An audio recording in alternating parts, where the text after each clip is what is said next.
All right, you're asking for it, so here it is. Listen to this.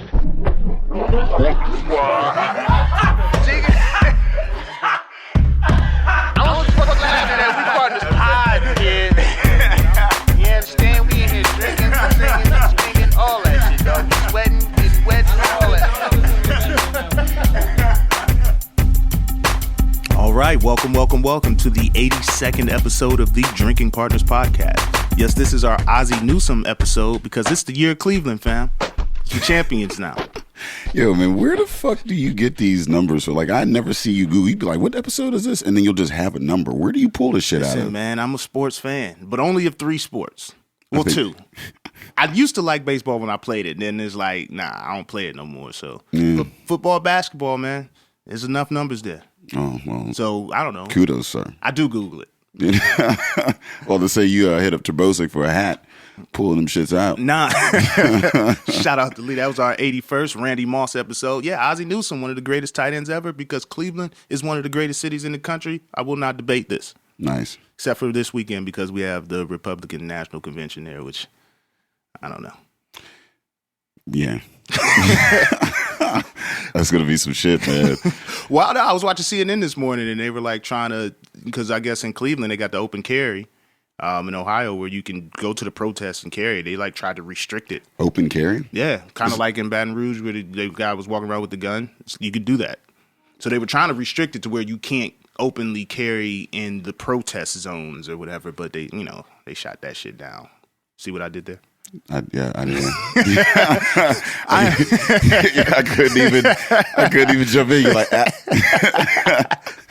I am half of your host in tandem, Ed Bailey. I'm joined, as always, with my co-host, Dave Bracey. Say what up to the people. What's good with you people? We are Drinking Partners, and if you're looking for us, we're on epicastnetwork.com/partnerspod. We're on Facebook, IG, and Twitter at PartnersPod, and you can find us on iTunes, Stitcher, Libsyn, and Google Play under Drinking Partners. Look, man, 82 episodes. We've been asking you guys for the rating and reviews on iTunes, man. Come on, rate and review iTunes.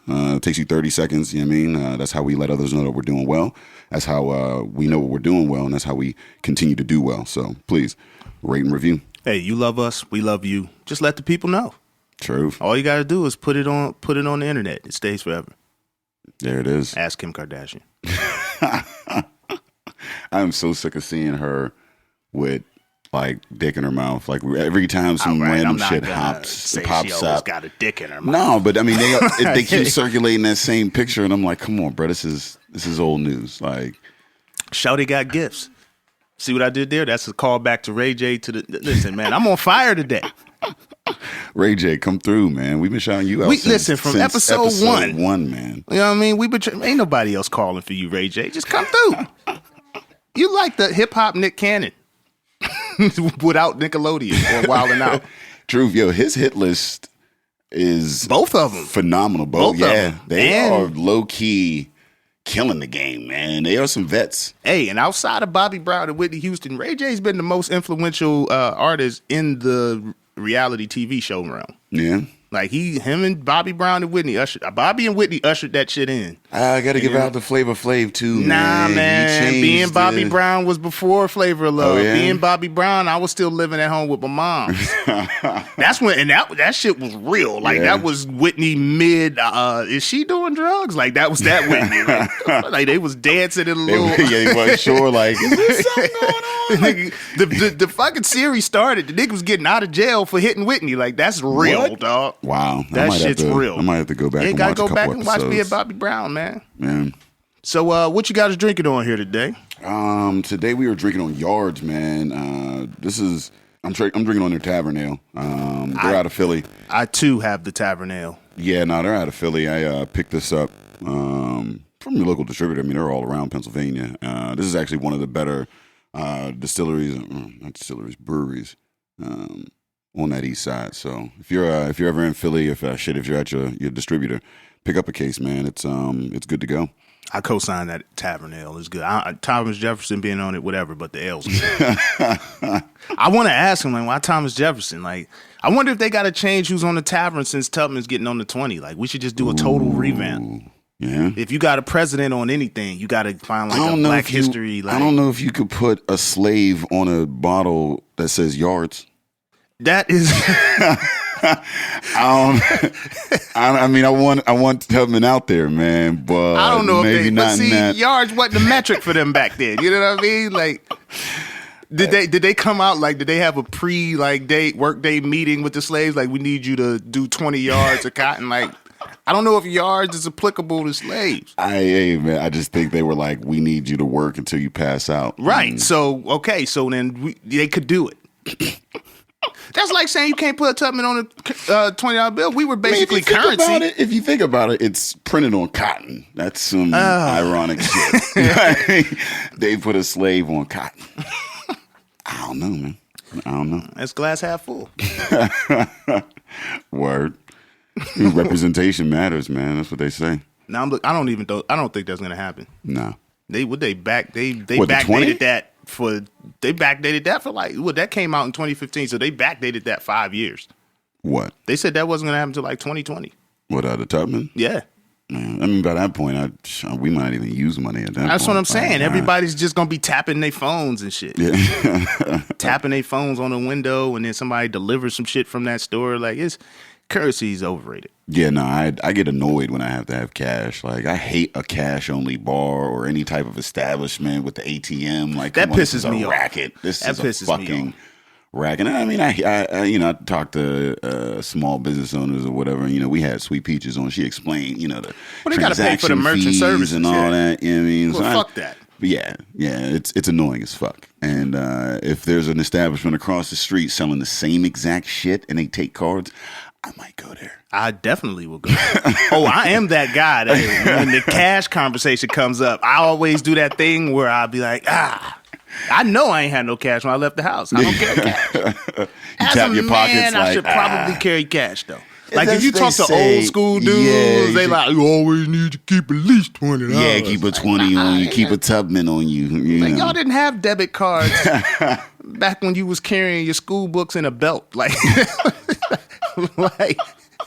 there was no Bank of America card. There was no chip card. They had a Crown Royal bag full of y'all motherfuckers did grow up with Apple Pay, silver dollar pieces and shit. Like I pay for shit that I haven't even physically seen now. Like I don't carry cash.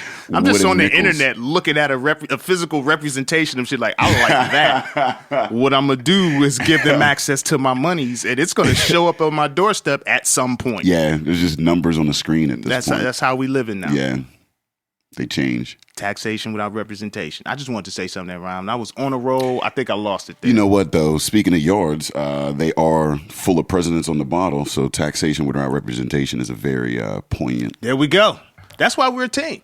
There it is. That's why we both do this podcast together. It's not the same when we're not together. Pause. Super pause on that. So what's good with the beer news, man? What's new? Oh, we didn't cover this, but East End Brewing Company has a new location in the Strip District. I had to move my phone.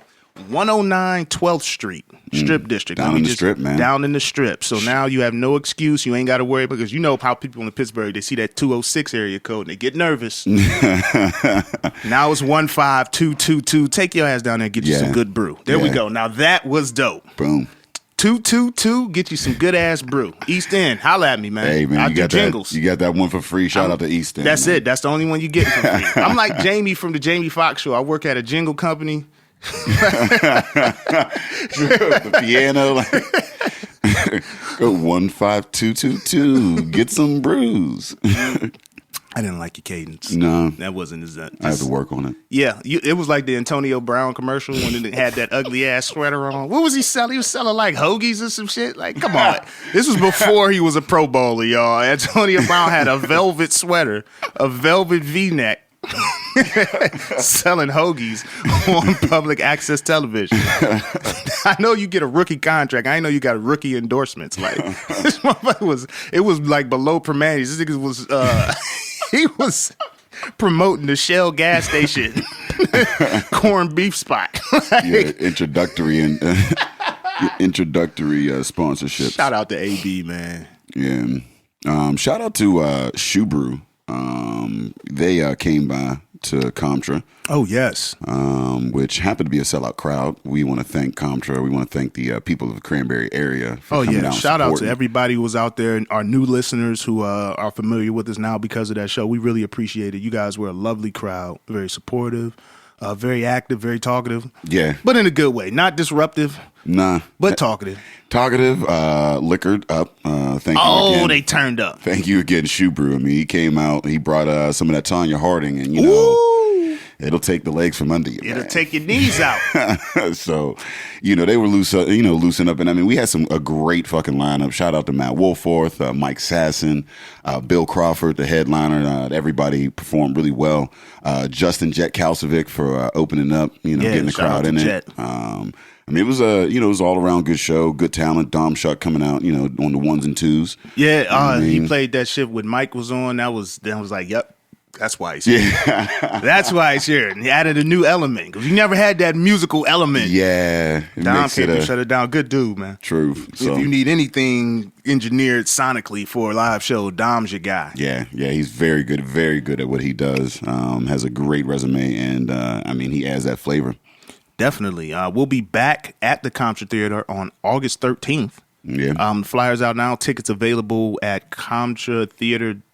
Comtra.ticketleap. Okay. ComtraTheater.ticketleap.com. See, you remember websites. I remember jersey numbers. There it is. It's a team effort. ComtraTheater.ticketleap.com. Get your tickets early, man. It will sell out again. We got a great lineup. We got Derek Minto. We got Jeff Conkle headlining. We have Holly Price. Going to be in the building. And we've got Rob and Nate from Tripshot. And man, wait until you hear this dude's voice. I had him on a show a couple years ago out at a venue over in Beaver. And this dude's voice is absolutely amazing, man. I haven't heard anything like it before or since. So you're in for a show, man. And that theater is super cool. The acoustics in it are amazing, and you're in for a good time. So listen, fellas. You're looking for a night where it's guaranteed sex with your lady? Mm-hmm. August 13th, we're giving you live comedy. Mm-hmm.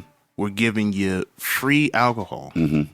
We're letting you bring your own alcohol of choice. Mm-hmm. And then we got some dude singing his heart out on stage, so you ain't even got to do the foreplay. She already moist. We done moistened her up and licking her up. Y'all gonna ride home together? Yeah, it's all consensual. If there is a key, if there is a code, an access point, we give to you your lady, it is laughs, music, and booze. And then it doesn't hurt that a handsome young fella like myself will be standing in front of her for a good while. You know what? That got awkward. It didn't get awkward. I complimented myself. I gave you a window to compliment yourself. I'm gonna have to tell Fine, you can pass. My girl ain't coming to this one. I'm like, nah, Ed's on stage. He's talking about wooing ladies. I'm not wooing them for me. I'm like wingman of the century. Listen, it's the year of Cleveland. We can't do wrong. Yeah, you are winning this year, man. We are winning like a motherfucker, except for that goddamn Republican National Convention. Yeah. That man, I can't wait to see. We had to take the money though. I can't wait to see how we had to goes, get the money, man. Yeah, you can't turn down the money. I want to see that. I think that might be wild, man. That's coming down to the wire. You got the Trump niggas or whatever. You got a whole party that don't really Trump niggas. Yeah, you got a whole party that don't even really fuck with Trump all like that. Like, there's a lot of inner beef going on with that shit. Then you got all the, the Black Lives Matter and like motherfuckers getting shot and shit. Which is a large point of contention with this Republican National Convention because again they want to put them in protest zones, which I don't even know how. I was talking to a comedian last night. He was talking about the legality of that. I guess they can do like protest zones. I think it was in the Bush administration, and I think it was backed up through the Obama administration. I'm not sure on the second part of that, but like they did at some point pass like a law saying that like there were certain zones, and there was like a lot of contention about how constitutionally that works out.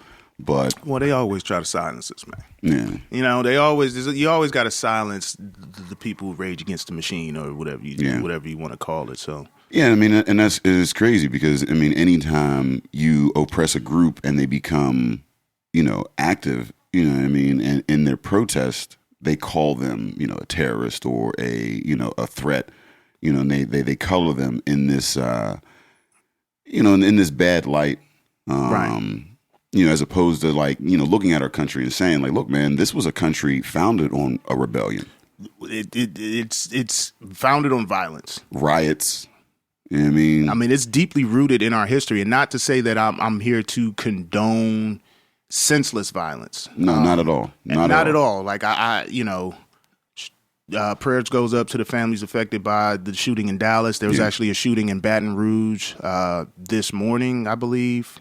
3 officers killed. That is not something that I personally can co-sign in that manner. But you can't. You can't silence the people. The people we're fed up. Well, and here's the thing. We're fed up. Here's the thing. And I feel you because I don't condone violence on either side. You know what I mean? Whether it's police killing people or people killing police, I don't condone violence in any way, shape, or form. There was I watched a video earlier. Some guy got on there and he was saying how this aggravation towards police, is coming from the top. Obama gave a speech. He's basically egging the people on to do these types of things. Not at all. And what he completely left out was the fact that you do have a police system that, police system has been corrupt since there was a police system. And not even just in America. I mean, power has always been anytime corrupt. you give individuals the opportunity to govern other individuals, there is corruption in that. There's a temptation for corruption because they answer to themselves. Exactly. And you have this system where they basically police themselves. I mean, you look at the statistics of all the people that are, charged with some sort of crime, as a police officer, about 3% of them see jail. That's ridiculous. That's a very low rate. And what we're saying is we want accountability. You know what I mean?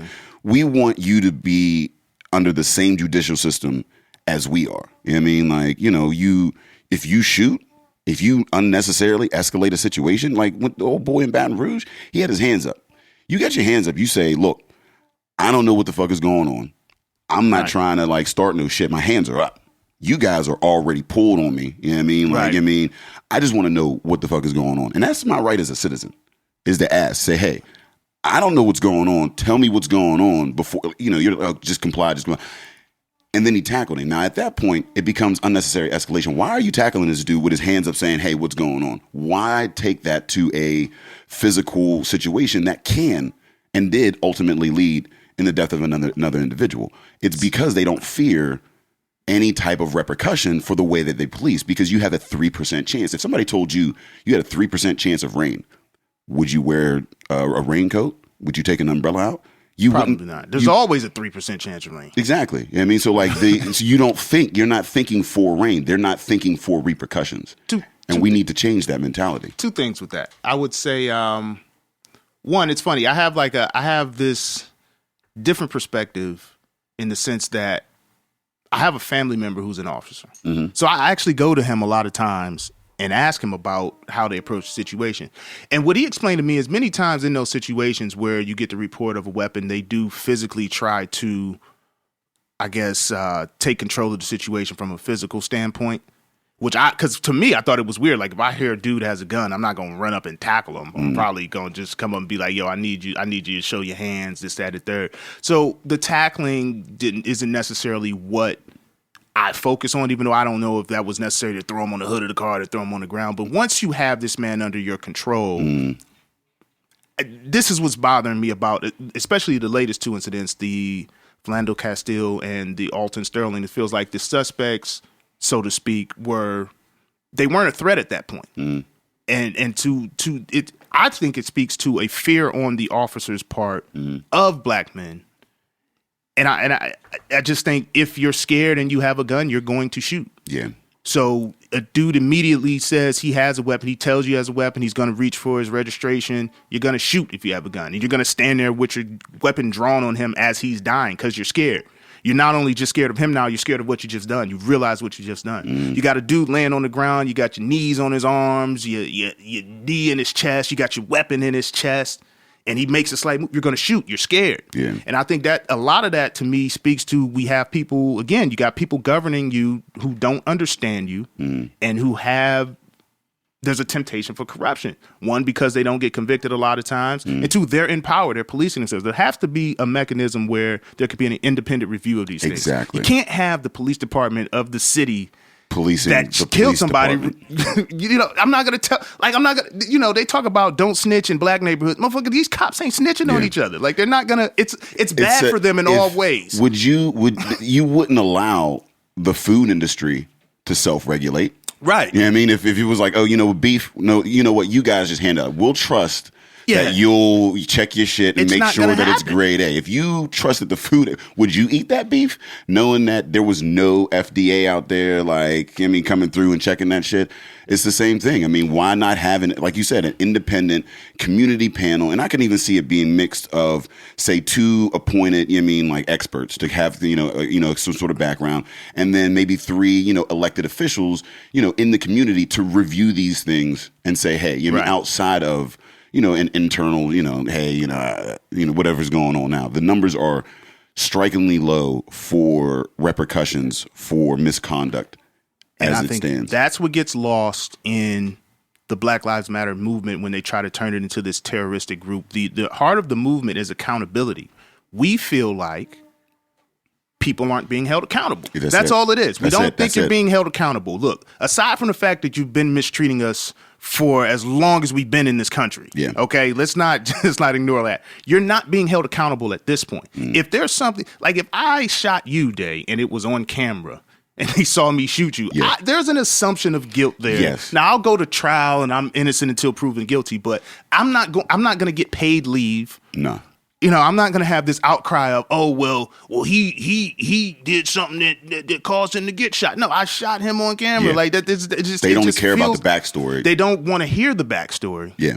And then it's just like, it feels like we get these empty investigations into these things, and it's a foregone. Like you get these verdicts now. It's just like, we're not going to indict, or he's found out, and it's just like, I figured that. Yeah, like it's going on with the Freddie Gray situation right now. Yeah, like it's coming out. Like whoever's prosecuting that, she's not winning anything, nothing. She's not getting jaywalking tickets on these motherfuckers. She's just taking L after L after L, and it's just like not even surprising. It's crazy because you have this like.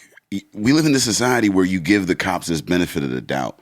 But this is the same police force. The LA police force has a long fucking history of corruption. You're talking about Miami. They busted a couple years ago. They busted this ring where they had a ring of they would go out to golf courses and they would charge motherfucker thousands of dollars to come in and they was selling drugs, pussy. You know what I mean? Wilding out. It was this whole big thing, this big racket. It took down 25 officers. Now, that's police corruption.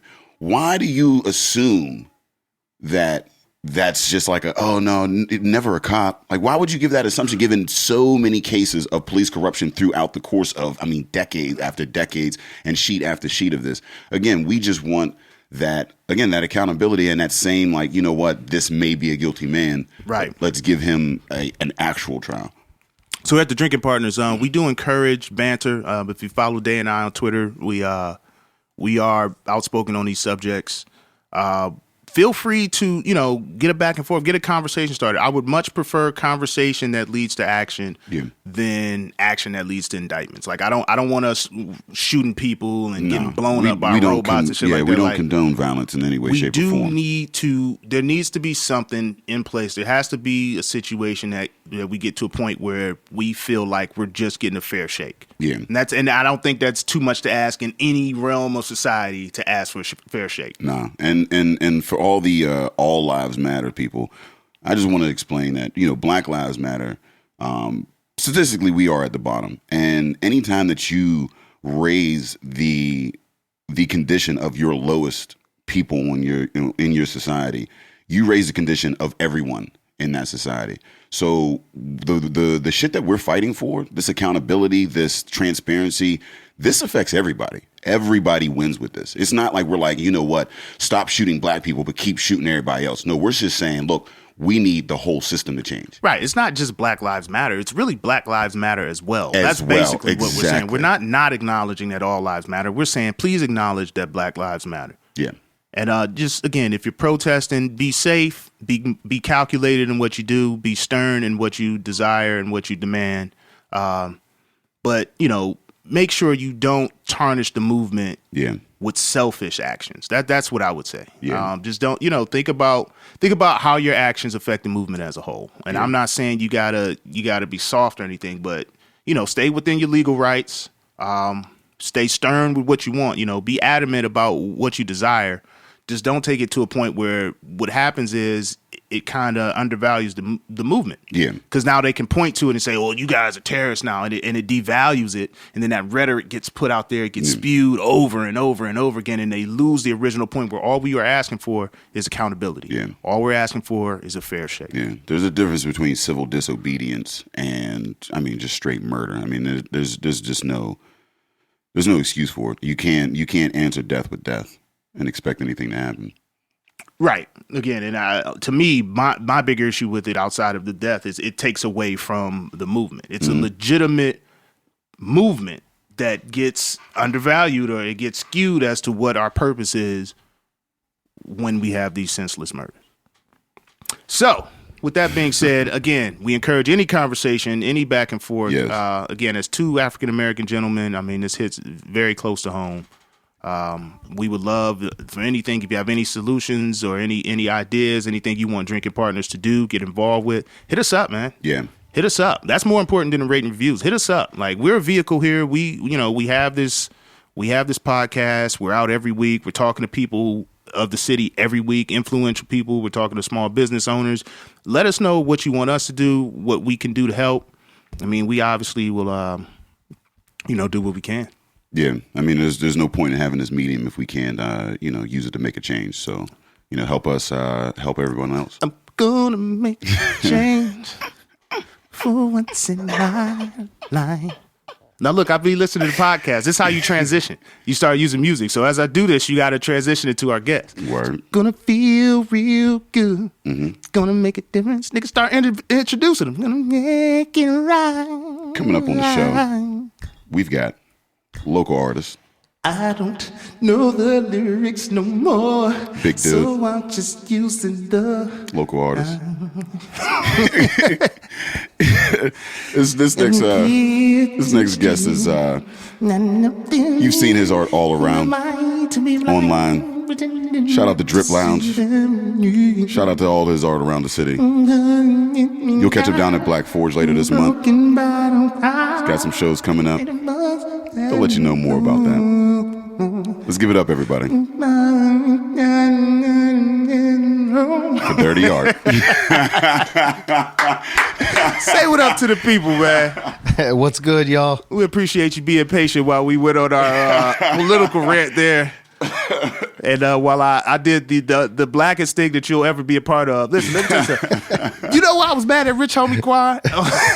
I tested his blackness because every black person knows if you don't know the lyrics, you just mumble something to the beat till you get to a lyric you know. You don't quit. You know what I mean? You gotta be like, come on, everybody, join in. Yeah, like you know the beat, you just rocking.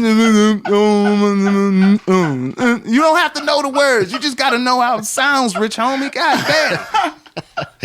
I'm sorry, man. I had to get that off my chest. What's up, Durty Art? How you feeling today? I'm good. How's it going, guys? Oh man, it's good, man. It's good. How you doing? Staying busy. Yeah, that's a good thing to be, man. So how are you staying busy? Full-time job. Yeah. A daughter, and then I just work probably 30 hours in my studio a week, if not more. Nice. Constantly grinding out. I appreciate that dual life of the we day understand. Gig. Yeah, we definitely understand the that. day gig, the passion, and the family, the whole juggle. Like you don't have days off. All of your time is devoted to something or someone else at that point. That's exactly it. I was with the family last night, and next thing I know, it's 2:30 in the morning, and I'm in the studio just painting. I had to get some sleep at some point. Yeah. Yeah, it's tough. So the Durty Art movement, first of all, why Durty Art? Like, why? It's Durty, right? Like, yeah. Not like Nelly Dirty, Derrty, Nah. dirty like you filthy, but dirt. Like, what is that? Well, that all came about an old job I had. They started monitoring our Facebook. We had to sign Sons of bitches. Yeah, it was all fucked up, and that kind of pissed me off. So I was like, "You want to monitor what I'm doing while I'm at work on my downtime?" Yeah. And I was like, "Nah." So I just changed my name to Dirt McGirt. Yeah. Wu-Tang. Yeah, that ODB shit right there. And after that, I just started getting back into art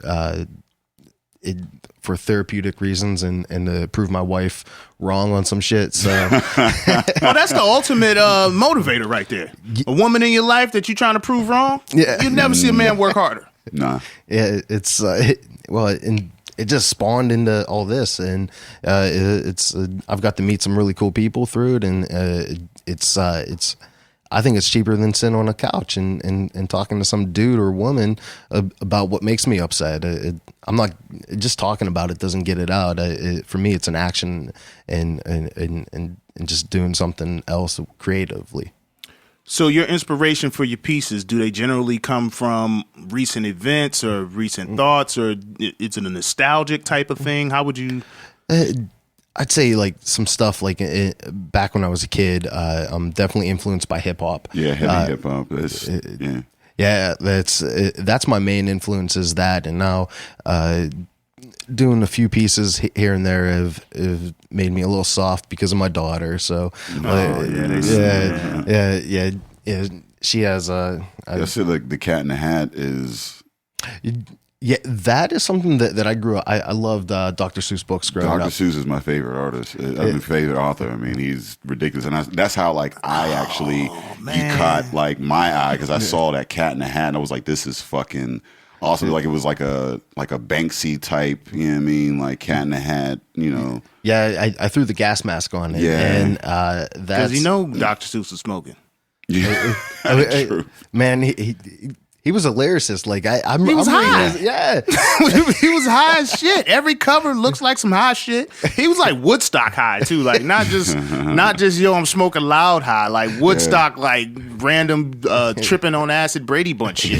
He made up so many words, and like the words that he came up with, like when you were reading it, they didn't seem like crazy. It was just like, yeah, that sounds like an animal that might exist. He was like the Dr. Dre of children's books. Yeah. Yeah, that shit is crazy. Yeah, he wrote Green Eggs and Ham. It was something like a bet where, it was like, yo, you can only use so many words. And he was like, all right, and that's where Green Eggs and Hams come from. And because it's it's highly repetitive or whatever, and he did, and that was a challenge.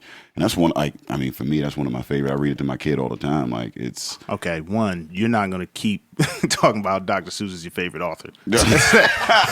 I let it slide the first time. You're not gonna keep repeating that. Hey, undervaluing the podcast at this point. That man is a Two, how old is your daughter?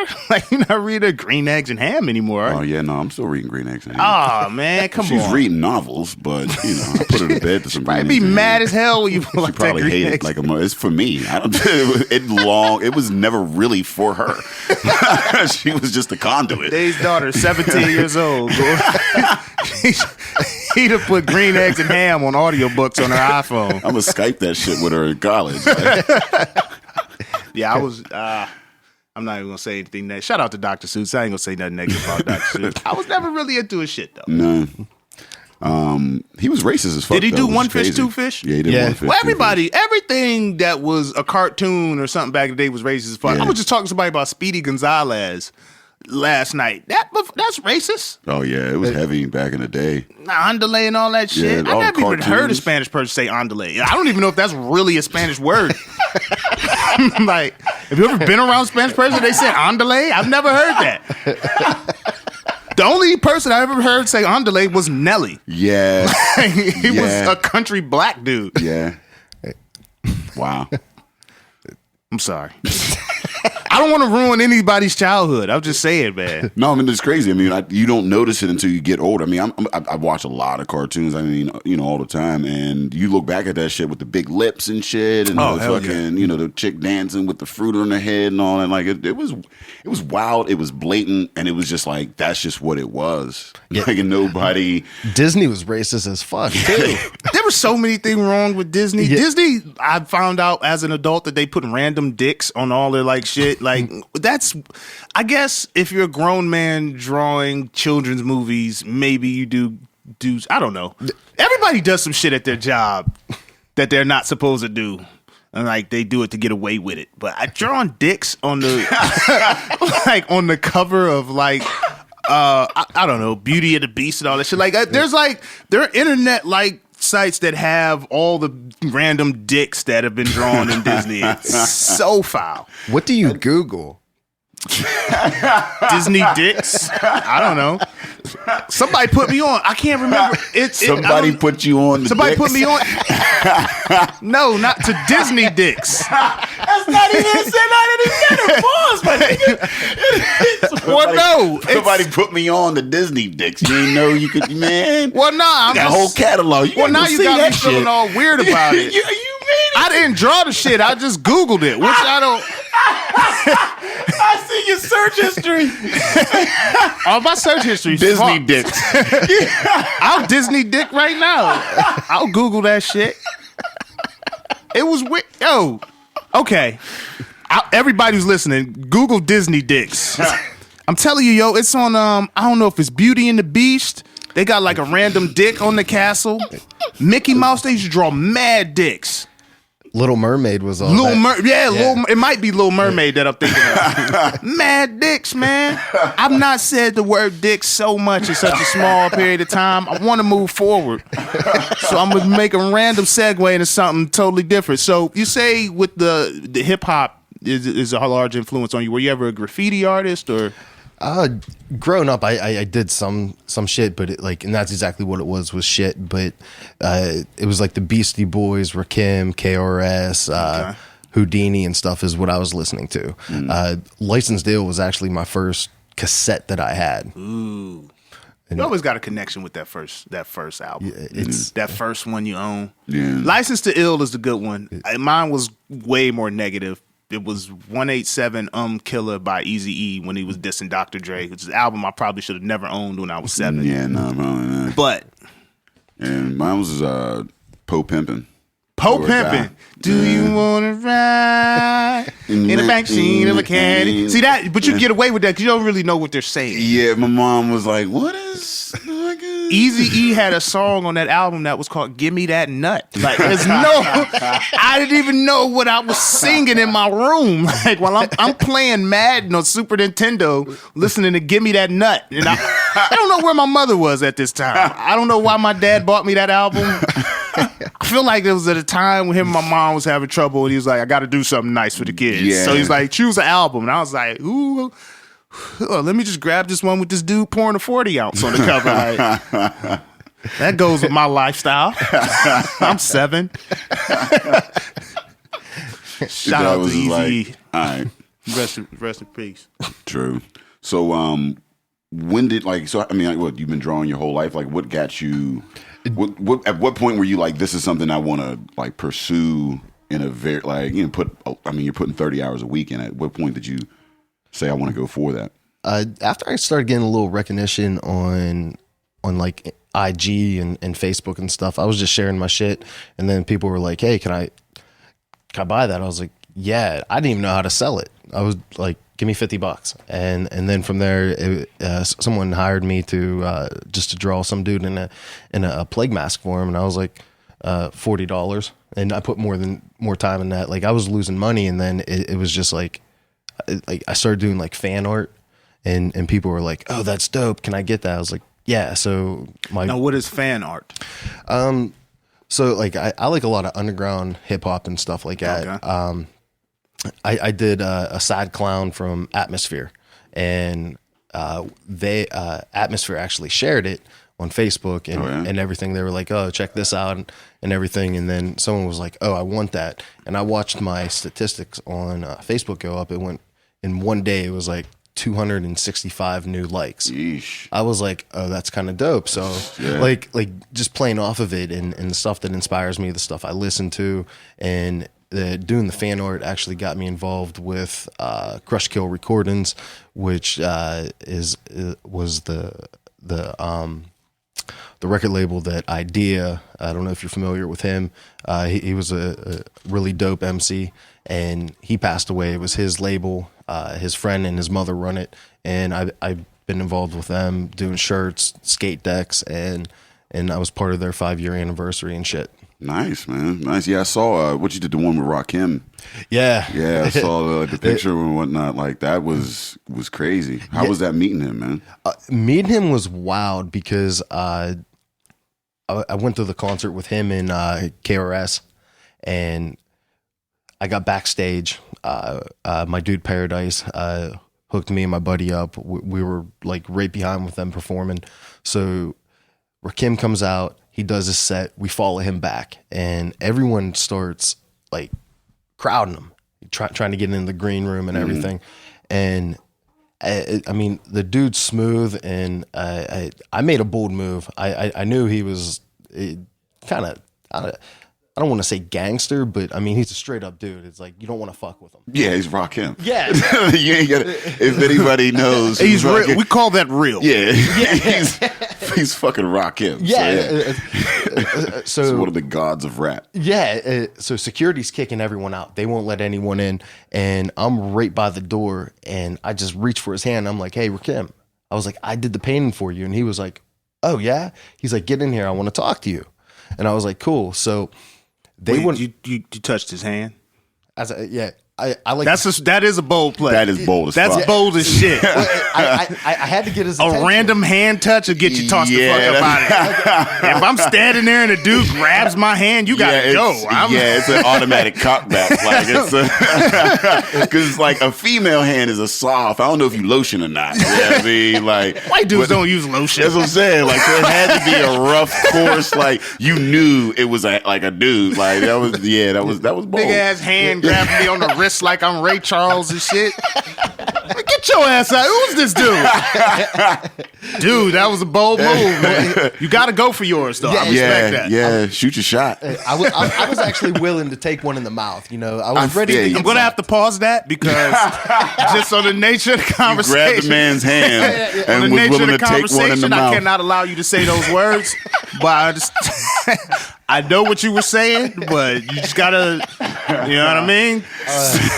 Stupid. The listeners just be inconsistent with our catalog. If I didn't stop you on that and say, "Hey, buddy," don't ever say that to me again. I grabbed him by the hand. I was willing to take one in the mouth. No, that can't be life. It can't be that. That's the most flagrant thing. But I know what you mean. Like, what you were saying was actually kind of gangster. Yeah. But not in 2016. You ain't going to say that to me. Yeah. Well, it turns out they weren't going to let me in. His people were like pounding on the door saying to let me in. And then in the middle of him and I talking and him giving me some props and asking me about everything, his son was trying to get into the green room, who was with him. He was in his entourage. And then all of a sudden the security guard was like, no. And he pushed him back. Yeah, to his son. How does security guard don't know that's his son? Yeah, I don't know. Like, dude was with him. He was on stage while he was performing with his granddaughter and his wife. And then all of a sudden those two get into it. And Rakim just went back to 1989 and was like, what? Like, just went at him and started sticking up for him, and like they start kicking people out, and then he came back to me and was like, so anyways. So as the altercation is going on, you just in the cut like, I'm gonna solidify my spot as a green room attendee. I'm not gonna speak on this. I'm just chill, let this all play out. Let me take 2 steps to the left. Let me just make sure the painting don't get fucked up. Put a lot of time in this. I did take some steps back because I was like, you already took your shot. Ain't none of your business. Truth, you already let that happen. You've already done enough, sir. You were willing to take one in the mouth.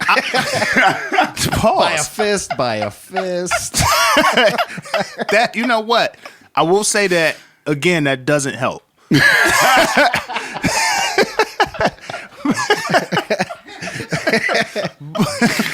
But I will say, to speak to your story, it's really cool meeting the OGs.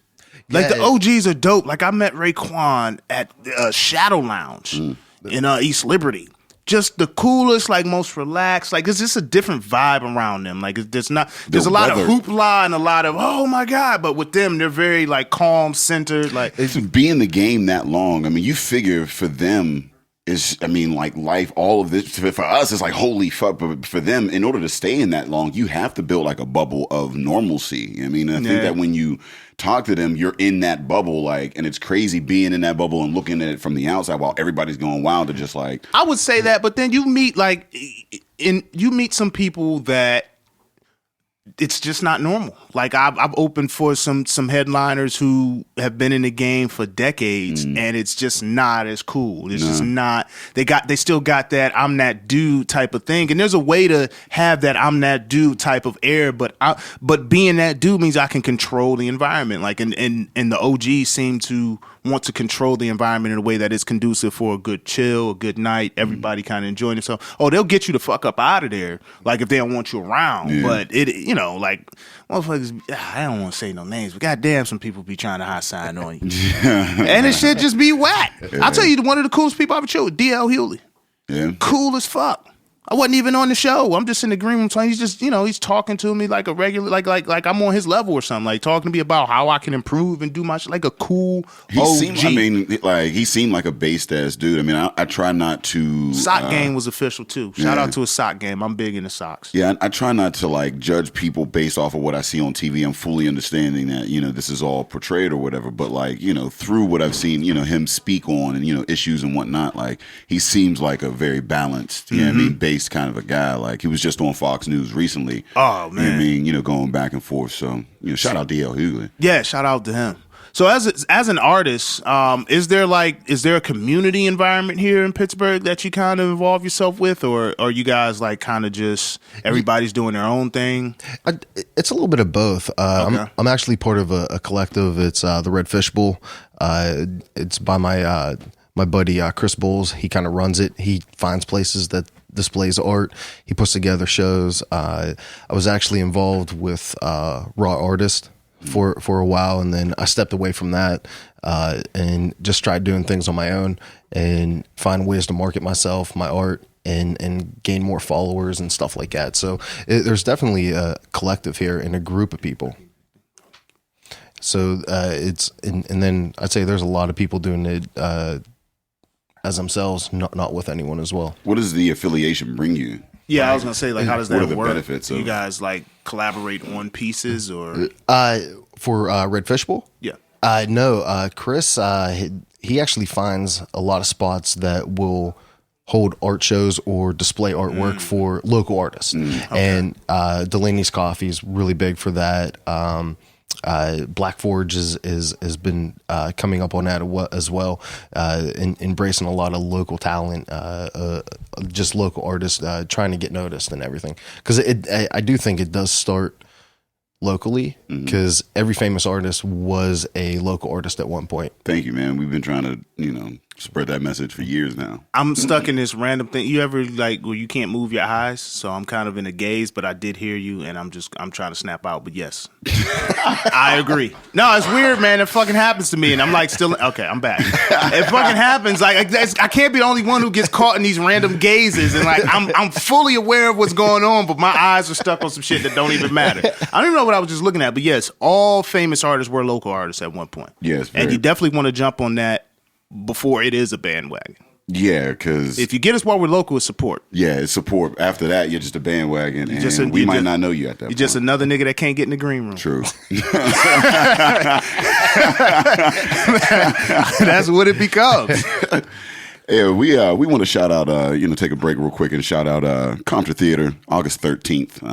Again, we're back. We're back again, and it will be a sold out show. So make sure you get your tickets early at ComptonTheater.ticketleap.com. We've got Derek Minto, Holly Price, Jeff Conkle.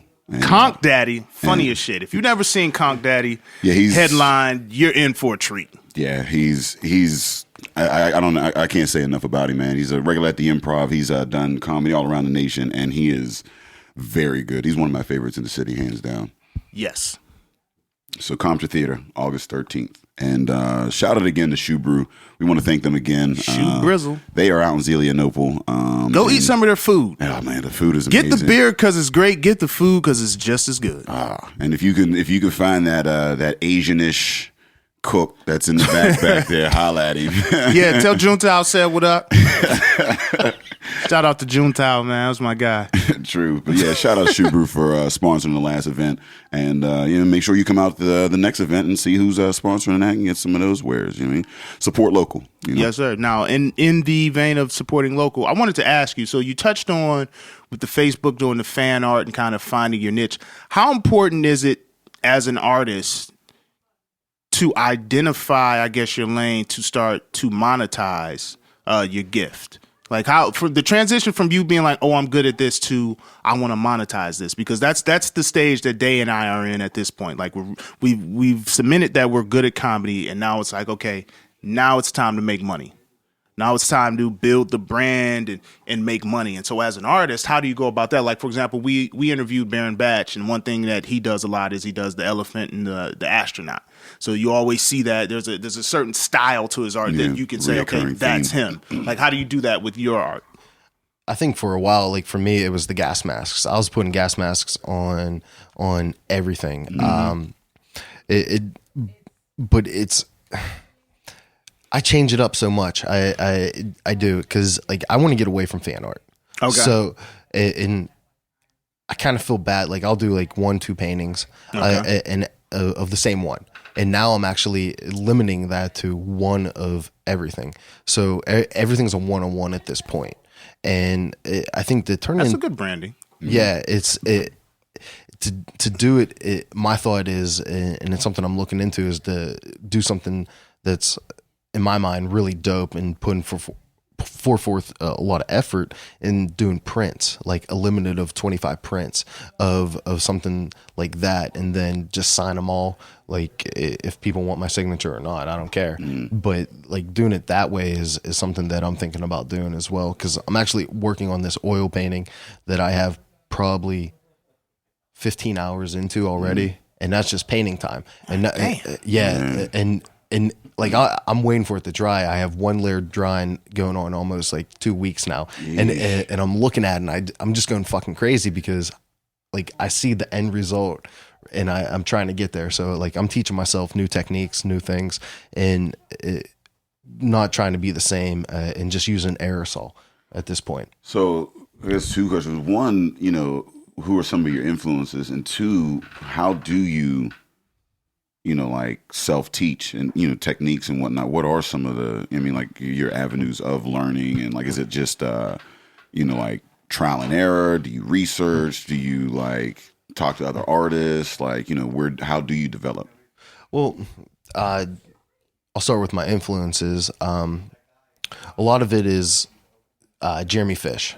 He's a tremendous artist that I just adore his art. Like I've been following him for years now, and I want to get to a status of where he's at and have the same mentality and the same characteristics without copying him. Like I look at him as a mentor, and I've had conversations with him via email and stuff, and he actually owns some of my work as well, and I see what he's doing, and I use that as motivation to get to where I want to get to. And then there's also Alex Pardee. He's a really amazing artist. Crayola, David Cho. I actually 20-second timeout. Did you say Crayola, like the art, the crayons? No. Okay. No. It's CRAYLOA or something. I actually forget how to spell it. That is that not how you spell the crayons? Yeah.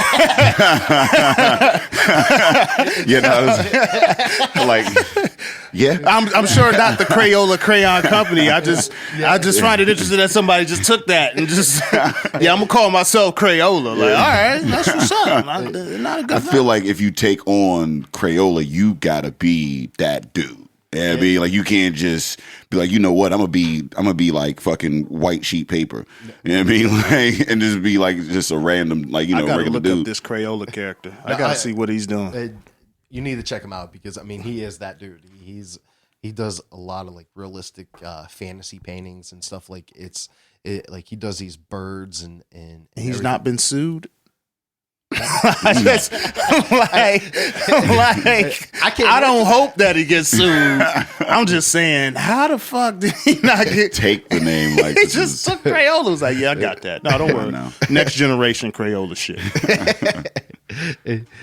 So those are my influences about finding new techniques and stuff. It is trial and error. It is research. A lot of YouTube videos and everything. It's cheaper than taking a class. And we live in that age where you can get a fucking master's degree on Google. To be honest, like I mean, the information is right there. You just got to put the time in. I've had so many paintings where I just fucked up totally. I won't even post them just because like I'm embarrassed by them because I push myself that way. I know that I could have done better, but and then I just go back to the video or the article and everything like that. So that's my way of learning new techniques, and it's also studying some other paintings and seeing how they layer things, how they just like do shadowing or highlights and stuff like that. So it's a lot of studying and stuff like that. That's what I find crazy about, like, you know, this genre of art that you use is that, like, because it is so many layers and you're using, like, spray cans, like, and like, it's not like a brush. Do you use a brush? Like, are there other, like... I've actually gone back into that with the oil paintings. The painting that I just did, I really haven't picked up a brush to paint anything in over 3 years. So getting back into that, I was like, oh fuck, this is tedious. Yeah. But like it's also real tedious when I did I think it was a 4-layer 4x4 painting for someone in Chicago, and each layer took me roughly 19 hours to cut. Jeez. What? Yeah. I'm not fucking putting that much time into one. God, your patience is amazing. You must be a wonderful partner in life. Like, you gotta be the most patient dude. I've been waiting on an oil painting to dry for 2 weeks. God. Man. Damn. Yeah, I'd have went on fucking Crayola on the computer, started doing some fill-ins and selling that shit. I'm copy and pasting. I'm like a mug, yo.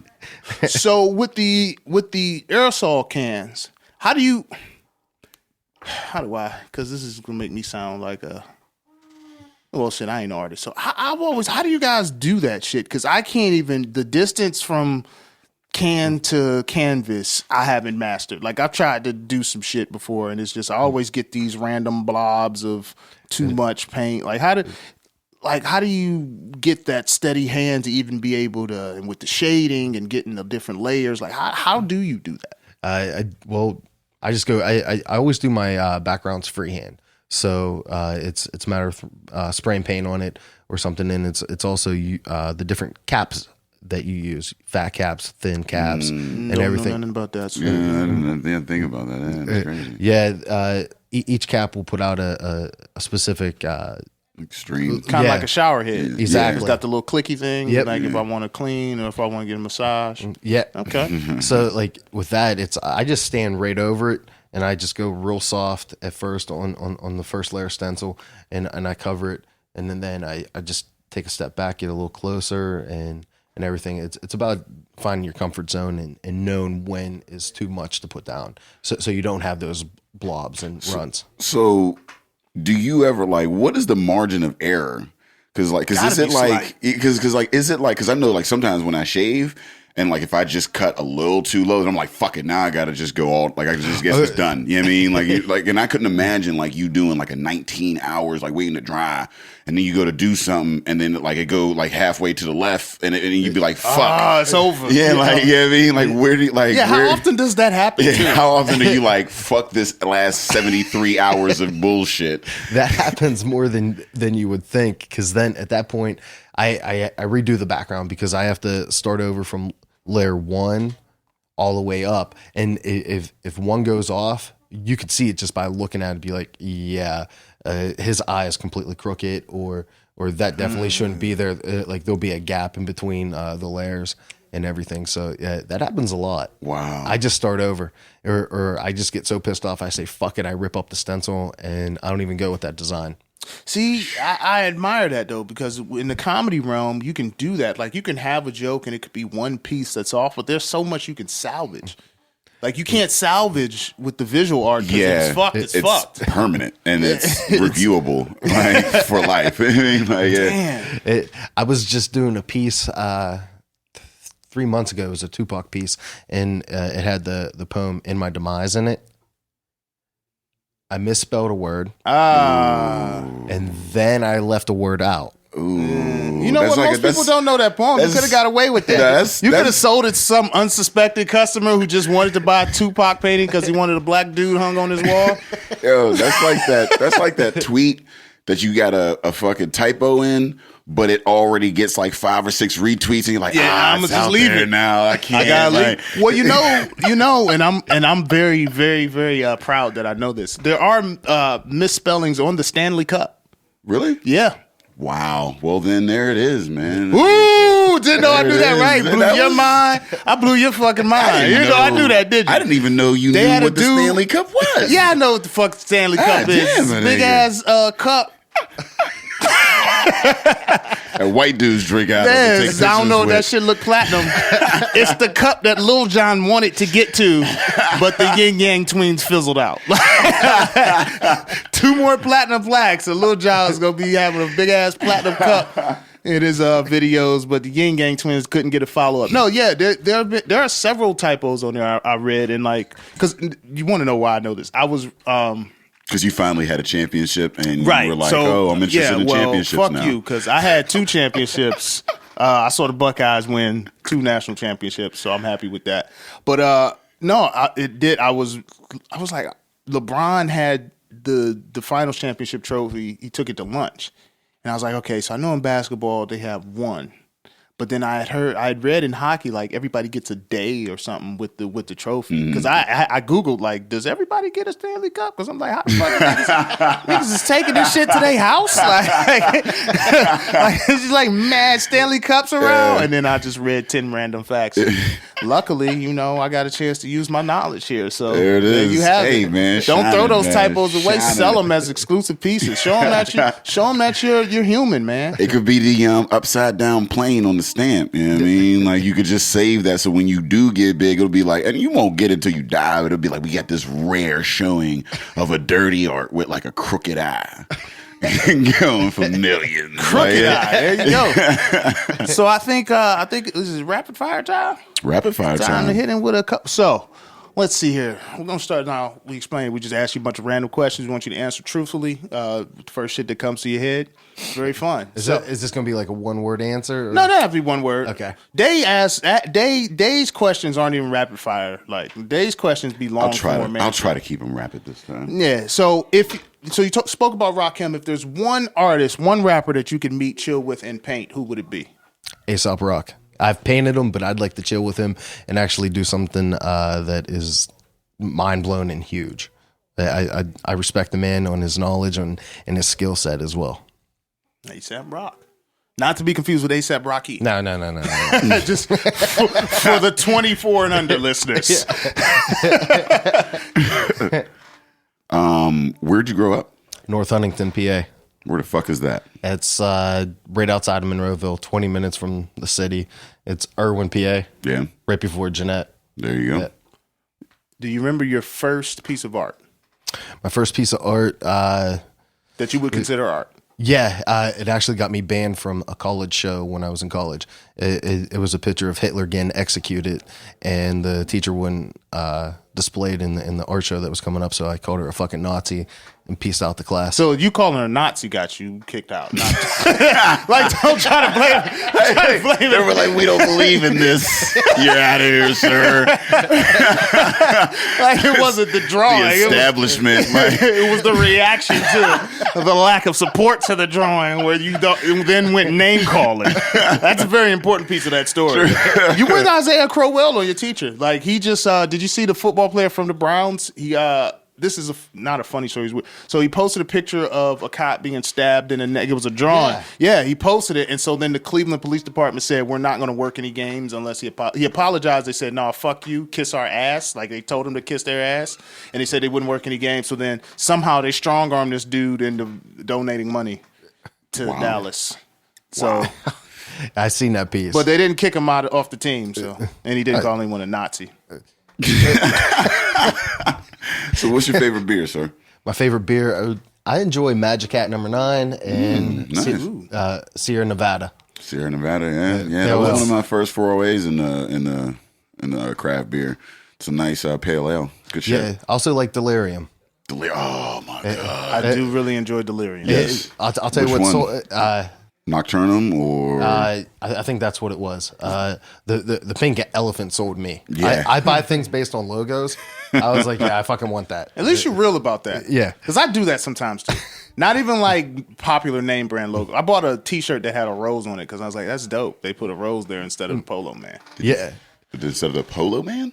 Well, the Polo Man is traditionally right here on the left nipple. Oh, you mean so it was a polo shirt? No, it was just a random shirt that had a rose instead of a polo horse. It could have been a Nazi shirt. And It could have been. Fuck it, there was a rose. I don't know if Nazis use roses. Okay. What's the craziest thing you've done fucked up off alcohol? I dove in the snow nude in West Virginia. Why do white people do that? That is, you took it to the whitest place. The whitest. You went from Rakim to Polar Baron in the snow. Like, we have covered all out. Jeez. I'm going to do some white shit because I'm white. Yeah, that's real. Might be the realest thing that was is said on real. the podcast. Hey, I do white shit. Hey, There you man, have it, people. I eat fried chicken and watermelon, bro, so I feel you. Listen, everybody loves fried chicken. You're right on. And watermelon's pretty universal, too. It's pretty great. dope. Now, the two combined, that might be some nigga shit. Maybe. Just add some vodka to the watermelon. Good point. Yeah. But you're not off the hook. Why did you dive into the snow naked just because you were white? And it was just like, I won't get a cold. That's the first thing I'm thinking is I'm gonna get sick. Oh man, I'm just it doesn't seem pleasant. It doesn't make sense. Why do things that are unpleasant? I've always wanted to ask a dude why they do that. So I'm happy you said that. Why? Like, what the fuck is going on when you take me up to the point where the idea to jump in the snow naked came to fruition and then you were like, all right, I'm doing it. Well, it went from dive in the snow nude to fuck it. Yeah, it seemed like a great idea. Like, 0 to 100 real quick. Was there alcohol? Well, no, the question was the craziest thing you did fucked up, and that's because he fucked up. And okay, he went so now 0 to 100 real quick with that. Yeah. No, all right. I got you. God damn it. I've woken up in some mornings and been like, which may have been the equivalent of jumping naked in snow. So I feel you, bro. Snow I have burns. 2 kids, so I'd have jumped in the snow naked. True. Zing!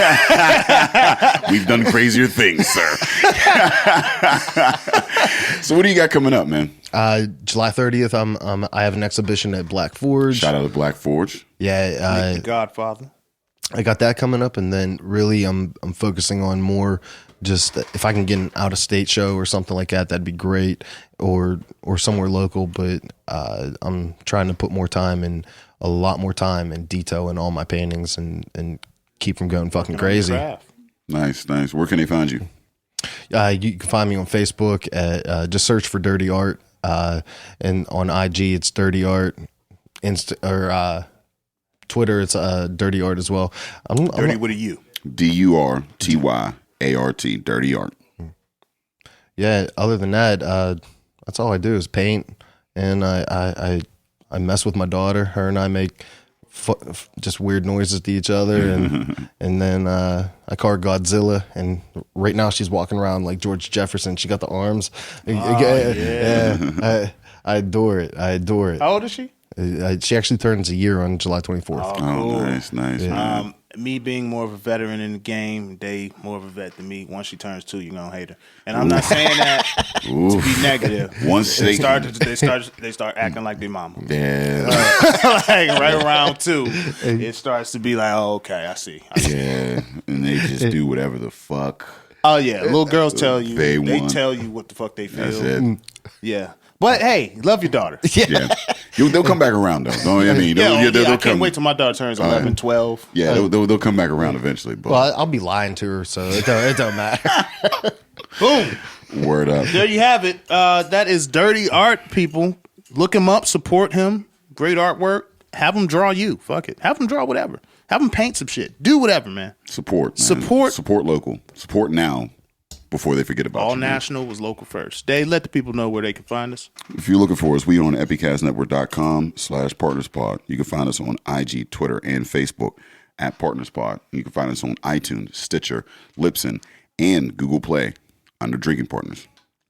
And at Compton Theater, August 13th. And as always, we want to thank our guests, Durty Art, man. Appreciate you coming through. Thanks for having sharing me. your story. And Drinking Partners is the crew. Epicast is the family. And we out of here.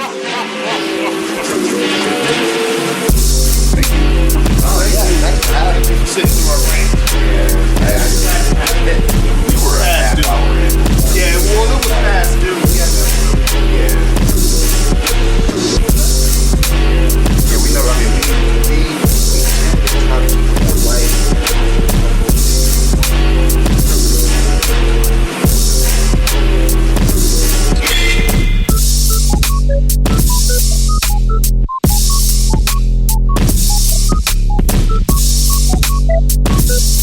Thank you.